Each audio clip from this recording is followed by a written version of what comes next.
Near the hot desert just outside of Phoenix, Arizona, is a company called Alcor.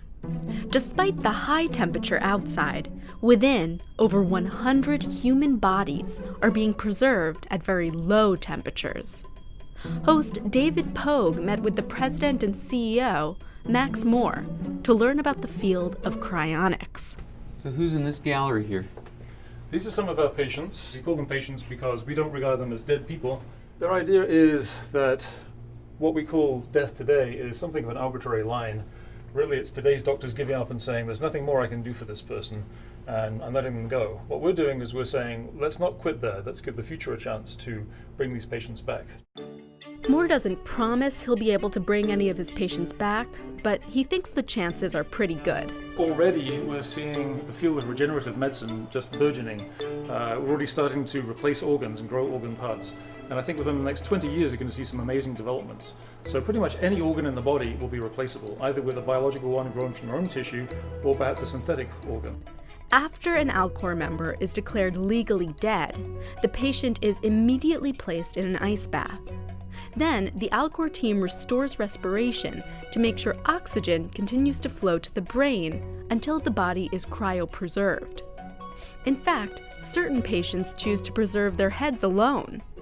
Ted Williams, the baseball star, is a famous Alcor neuro patient. But here's the part I don't get. Suppose medical science does advance as you hope, and in 75 years they can revive this decapitated head. You don't have a body anymore. Well, this is the way I look at it. I personally am a neuro member myself. I'm not taking along my body. My reasoning being that by the time I need this, my body's going to be a disaster area. So in my view, if you have the technology that can repair 100 billion damaged neurons, replacing this part is going to be pretty easy by comparison. But we leave that choice to our members. So let me show you the patient care bay. Patient care bay. Yes, this is where we have currently 117 patients, the oldest being Professor James Bedford, whose cryopreserved back in 1967. Wow! Oh my gosh, this is very sci-fi. It's not quite as sci-fi as in the movies where they always have a little frosty face behind a glass plate. You can't really do that, but here in these larger viewers we have 4 whole body patients, and we can also fit 5 neuro patients in a central column. There's people in those cans. That's right. The bodies are wrapped in a sleeping bag to protect the skin from direct exposure to liquid nitrogen. Each one is held in its own aluminum compartment within the can. So if we could see through these, we would see people just kind of like floating like this, or? You'd see the aluminum pods, and inside they're actually head down. So that down? Yeah, so that the head would be the last thing to be exposed. So are these heavily insulated? Are these basically giant thermoses? Exactly. Just room temperature, a little bit cool to the touch. Yep.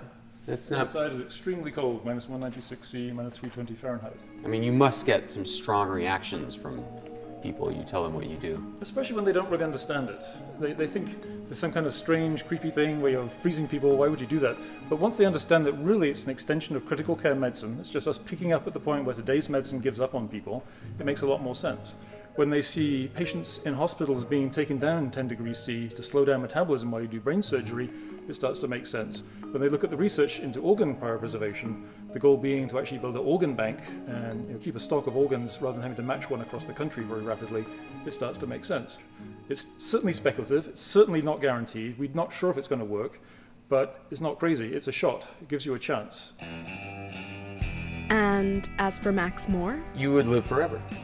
I don't use the word forever because forever is a very long time. There may be the heat death of the universe, our sun might explode in a few billion years, who knows. But indefinite lifespan I'm talking about. Really changing death from being compulsory to making it an option. So check back with me in 1,000 years and ask me if I've had enough. Till then, Moore will be at Alcor.